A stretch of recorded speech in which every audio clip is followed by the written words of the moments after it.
and love.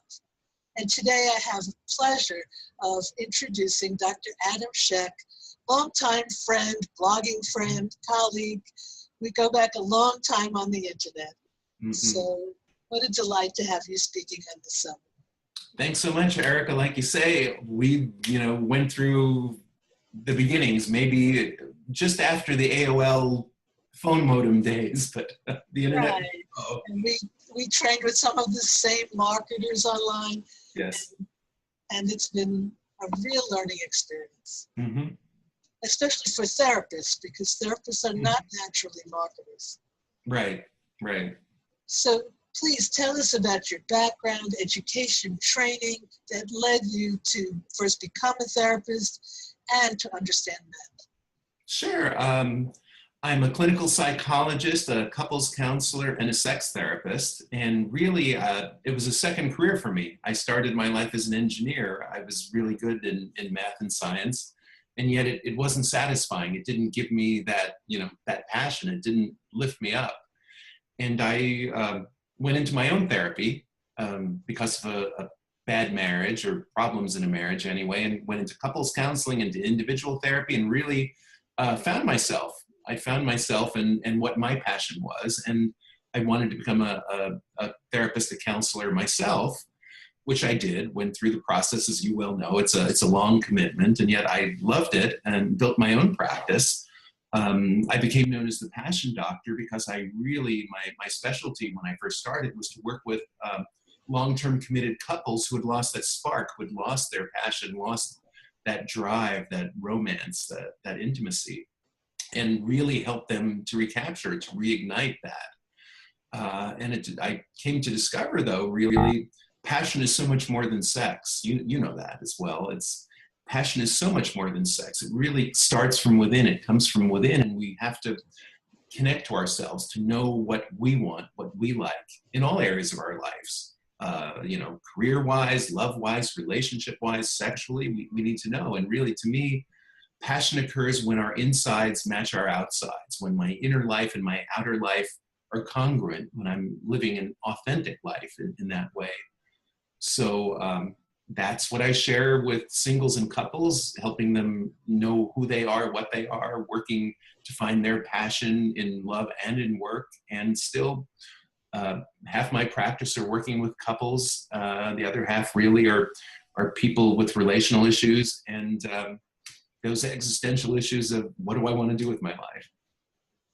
When you mention passion, mm-hmm. it makes me realize if your passion is not in your career, if you're having a real problem just in your career, it would affect everything else. Or if you're in a relationship and you're not feeling the passion, that can affect your work.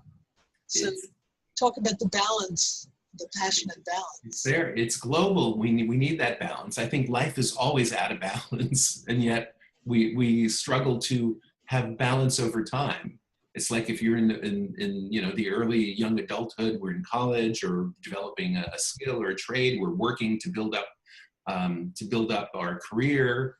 And so then we can perhaps have a family, and then you have family, you have young children and infants. Your life is totally out of balance because it all revolves around them. You're sleep deprived, the rest, the couple, the partnership. A lot of sexless, touchless couples that I work with begin those challenges once the children are born, because now they're not the focus. They don't have the time and energy to be romantic together, whether that's sexual or just romantic and affectionate.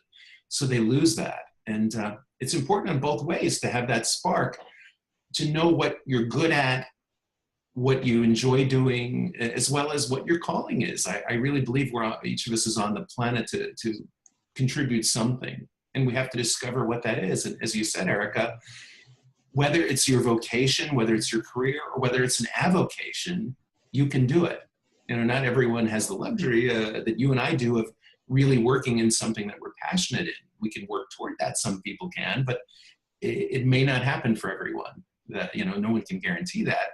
We can strive for it, and yet they need to bring in their income. They need to support themselves.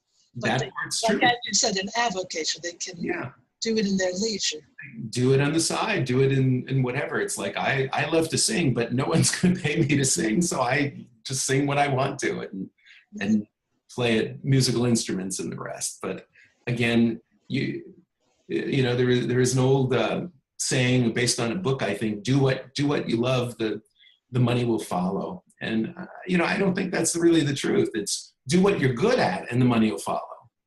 Do what you love and you're going to be happy. Wow. I never heard that broken down that way. It's true. Because I just spoke to someone recently who was saying that she's a musician and she really wants to pursue that. And we were talking about it and agreed it wouldn't be a bad idea for her to have a solid income and do that so that she's not totally dependent on the music. Right. It's kind of what our parents all say, have a backup plan, do this and that. Yet when we're young, we don't think of the practical pieces. And really, maybe you shouldn't be practical when you're starting off, because now's the time to have those big dreams and do what you can to fulfill them. I live and work in Los Angeles. I work with people around the world through Skype and telephonically as well, of course. But I'm in Los Angeles. Hollywood is just up the street. And I work with my fair share of people in the entertainment business. And a lot of them get to 40 and it's like their partner, their husband, their wife says, you need to get a job, you need to do this and that. And they're still hanging on and really need to find that balance. So you're right, whether it's having a day job and doing musicals and plays, equity waiver at night, or doing something, you want to cover both. And it's interesting to try and find that balance, like you say. And what I've also found, not to stay on this, but what I found is that these things take much longer than you think they're going to take. And we know from the internet how many of these online gurus say things like, just follow my system and you'll, create millions of dollars. And a lot of love coaches say, follow my system and you'll find your love in 15 days, 30 days, 6 months. It doesn't quite work like that. Well, sometimes it may, but I certainly can't guarantee that. If I believed in the quick fix in counseling people or coaching people, if I believed in the quick fix, I would have found it by now. I would have found it for me. And, and it just takes time. We have to work on ourselves. We have to really connect to ourselves, know ourselves, unwind our past, really be in the present and deal with life today. So I don't get the quick fix either. I guarantee if you work with me, you'll get results. If you commit to yourself, you will change your life for the better. But time frame, who can predict that? Absolutely. So let's get on to the topic of men. Sure. Many women complain that their man does not express his feelings. And I know that a lot of men do express anger. But what do you say about this? Is this true that they don't express their feelings? Well, I think men and women, and again, these are going to be generalizations, so forgive me, whoever, listens in and doesn't feel it applies to them. I think it's really the 80-20 rule, probably applies to 80% of the people, 20% not. Really, it's not that men don't want to communicate. It's really, we have a different style of communication than our female partners. Whether it's a genetic, biological piece, whether it's, anthropological or social constructs that created it, really the truth seems to be for most men is we communicate to define a power structure, to define a hierarchy and maintain our status, our independence. So we don't sit and talk about feelings just to talk about feelings. There's a purpose. There's a project we're working on. We want to do something. We do. We're always problem solving. And yet women, for the most part, communicate in order to build connection, to build intimacy, to bond together, to share their lives, their problems, their concerns. And that creates a closeness. They don't necessarily want a problem solving. With many of the couples I've worked with, it's if the female partner, and again, this is a heterosexual couple, but I think a lot of this applies to other couples as well. If a woman shares her feelings, the man thinks he's got to fix it. Why are you telling me if you don't want to fix it? So it's different. It's like, I just want to be heard. I process it while I talk. It's like, well, can't you just process it in your head and then tell me the answer? It doesn't work that way. I've worked as a couples counselor for over 25 years, and part of my work is to translate. You know, when he says this, what he's meaning is this. What she says this, what she's meaning is that. It's like the word bubbles come out. And, you know, as far as men not sharing their feeling, yeah, the strong negative feelings do show out, but because they couldn't control it anymore and they explode. Yeah. And society doesn't reward men for sharing their feelings. It's like if you share vulnerability, society, you're not going to be a corporate tycoon. You're not going to be running the next whatever if you're sharing these and giving the impression of being weak. It's not weak to share your feelings, of course, and yet the message is still there. Women still want, in some level, at a primal level, want to count on their men to feel secure and safe. Men want to protect their partners. So to show weakness and feeling, I think the other part too, and this might be a little more psychologically based, but I'm a psychologist, so I'll share it, is I think when men share deeper feelings and really feel vulnerable, often we regress back to a younger age. This certainly happens in therapy, but I think it also happens in our relationships. So we regress back to a young age, and now we want a mommy to help us, to nurture us, to help us through this tough time. And it's not so romantic when I'm a child looking for a mommy, or the other way around. So again, the work is to become adults together, adult.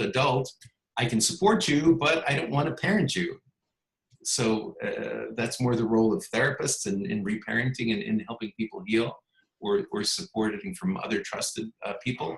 So I think men can share, and it takes a lot of strength. I think the longer we're on the planet, the more willing we are to do that, if that makes sense. No, it does. And I've attended and I've also presented many body therapy events where there's a group of people around, someone's lying on the table and they're receiving body work.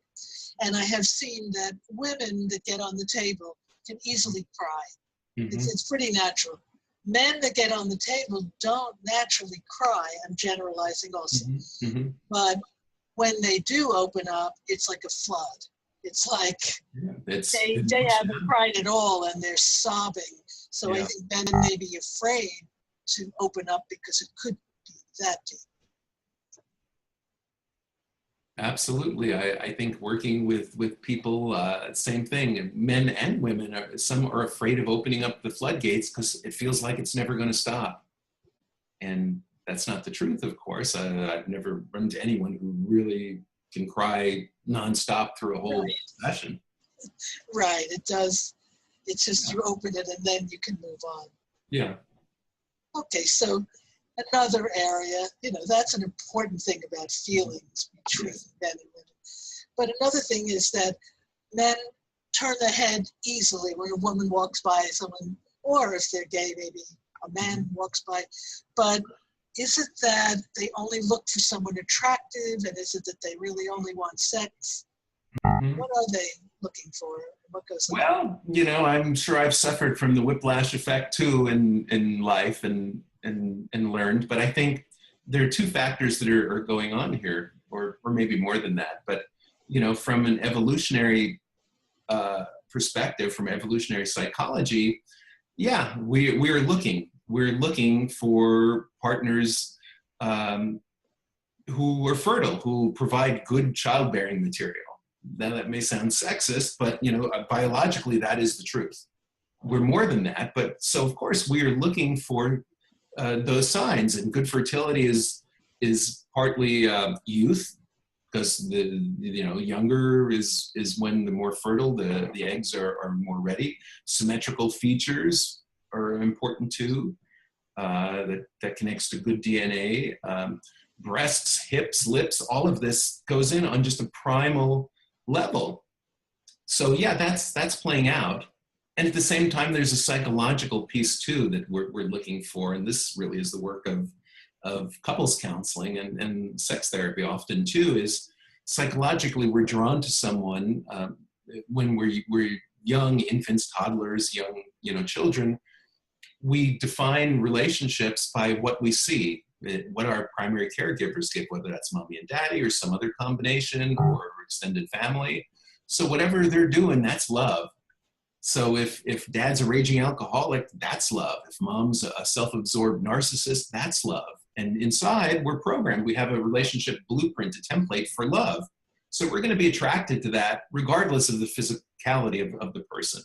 If we get the physicality and the psychological piece all together, bam, that's the biggest one. Then we're in love. Then, we do that dance of relationship. So yeah, men go into that place, but the truth is we're more than our physiology. We're more than our psychology. We have choice. We have a developed frontal lobe. We have a brain to make decisions and choices, and we can override the biology and really do that work. So in terms of sex and attraction, yeah, we want that, but we want so much more. So it's not either or. You really, no. You really want it all. So then another issue that has come up a lot is women have been in the workplace, and many women have gotten more successful and more confident. Yes. Like when I started out a few decades ago, women in general did not become attorneys. They did not become medical doctors. They really were not in many of the professions, and now they are. So how is that affecting men? Are they intimidated by successful women? Do they want to run away from that and find someone easier to handle? What's your take on that? Well, again, I think that's part of the myth that we want someone subservient that's going to obey and the rest. And there are many myths and practices that have perpetuated that as control over the millennia. But I think there's two pieces again. It seems like there's always two pieces. We're always bifurcating here. But society rewards men for being successful. We are rewarded for being powerful, whatever that means, for having good, assets. Biologically, it allows us to dominate the hierarchy and again have the best choice of mating. So we're rewarded for being success objects. So when there's a potential partner who challenges that, yeah, we're threatened on some level, and yet the male ego isn't that fragile. Doesn't have to be that fragile if we've really worked on ourselves and are not just 5-year-olds having tantrums. If we're really adults in our adult self. Because the other piece we also want in relationship is challenge. If the relationship is, always subservient, if it's always my way, if it's this, that, eventually I'm going to get bored and I'm going to look somewhere else. And that's, that's the whole issue of commitment and monogamy that we'll talk about as well. But, I think relationally, men want a challenge. They want someone who challenges them to grow, that brings out the best in them. It's like that movie, whatever it was, you make me want to be a better man. Right. We want that challenge. So it's a fine line between that. Where's the happy medium between that? I mean, for me, and again, childhood issues. I was raised by a really strong, independent single mother. So that's in my programming. So I'm drawn to powerful, strong women. Now, someone else may be in a different boat. There's so many combinations. So again, we can't generalize. We really can't. Mm-hmm. And then you mentioned commitment. That's a huge one. Because a lot of women are saying that, I can't get the guy to commit. Dated for so many months and he won't make a commitment. So what stops men, or is there a generality about that? Another generality, I think these days with millennials, I think it's true on both sides. To be honest, I think the men and the women aren't really looking for commitment or don't know what that means. But from a male perspective, it's about freedom. Commitment looks like I'm not going to be free. I can't do what I want. It's going to be constraining and restraining. So there's that piece. And as well, and this is the part that you'll see articles posted on the internet and nonstop, is monogamy natural? Monogamy is not the thing. Now, designer relationships are getting a little more popular. About 20% of couples are looking for non-traditional relationships for different reasons. I don't think they work out any better than monogamous relationships, so not a lot of research. But there's that biological piece, again, evolutionary psychology on this, that men are supposed to be free to spread their seed to as often to as many fertile females as they can to keep the species going. There is that instinct. And yet there's that instinct, there's the freedom. My experience, and I think there's a lot of truth to it, is there's freedom in commitment. I was going to say that. Yeah, yeah. You know, it may feel antithetical to freedom, and yet when you're really there, when you're grounded and solid, you have a secure platform, a base, a partnership to count on. When you really believe someone has your back, you can go off and be your best. You can be as successful as you can be, and create that life together, co-create that life that can be so much more than by ourselves. In that case, 1 and 1 is a lot more than 2. Well, it makes a safety. Mm-hmm, because you can go out and you can be friendly with all these other people, but you don't have to get into the sexual encounter and then go through all the drama and all the stuff that happens. There's a certain safety.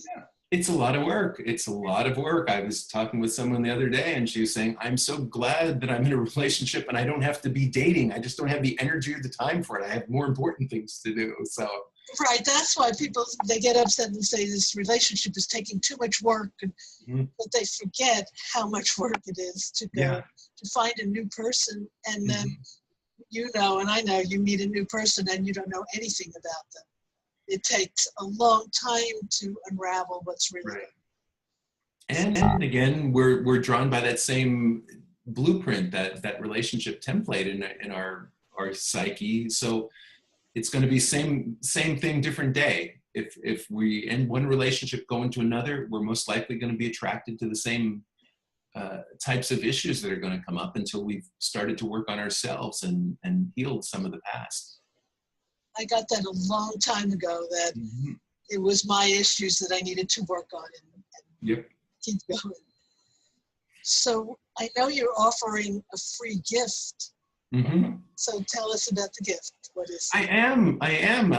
This is such an interesting topic to me, such a compelling topic too, that I've created a special report, the 5 myths that keep men stuck. And what we're talking about now, I write about in a little more depth. So if you go to my website, thepassiondoctor.com, I forgot what the page is, the slash, I think it's just the name of this.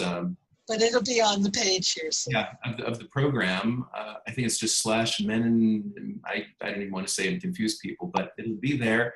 And you can download that special report, the 5 myths that keep men stuck. So if you don't want to finish and hear the rest of our talk, you can go get a summary right up front, or it'll complement it. And of course, if you have any questions or thoughts, you're always welcome to email me or contact me on social media, and happy to support you however I can. So that is my gift to you. Thank you. So do you have any tips or suggestions for men and maybe for their female partners about how to create a happier relationship? It's not so simple. But. Not so simple. I think it starts with knowing who you are, because the one relationship you can always count on that's always going to be there is your relationship with yourself. Nothing else is inherently reliable. Yes, we can have a partner that's trustworthy and there, but at some point somebody's going to die, somebody's going to move, something's going to change. So really it's work on your relationship, because your partner is going to be a reflection of that. You're going to see in the mirror of your partner your issues, and it's an opportunity to really move through them, to heal them, so that you can have a deeper relationship. To me, intimacy, I was a workshop junkie in the 80s in LA, and I remember they called it intimacy is into me, I see. So intimacy, deeper intimacy in a relationship, is my partner sparks things in me that I didn't know I had. I learned things about myself that I wasn't aware of, and I can share them with them. So now we're sharing deeper parts of each other. That's the intimacy. And as we can do that, it deepens the relationship. It deepens the friendship, and it can create more passion as well. And then perhaps a deeper passion in that honeymoon period when we first get together, where our bodies are flooded with hormones and neurotransmitters, and really we're doped up on a combination of endorphins and natural stimulants like PEA. So we're kind of on heroin and speed at the same time. So we don't know what we're doing necessarily. So we can get to a deeper place than that, a deeper passion and a deeper compassion with each other. So sharing, being open, trying new things, activities. If you go to my website, thepassiondoctor.com, I've been blogging about this for years and years. So I have plenty of tips there under the blog. So you can do a search on how to have fun with your partner. I mean, I've written about dancing is the next best thing to sex. You're together, you're moving in a rhythm. One person's legs are inside of another. There's so many things we can do. So it's really be open to it, because on some level we're novelty-seeking creatures. We're looking for novelty, which is why people look outside of their relationship. And dopamine is yeah, hormone that we're seeking. Reward system. Yeah.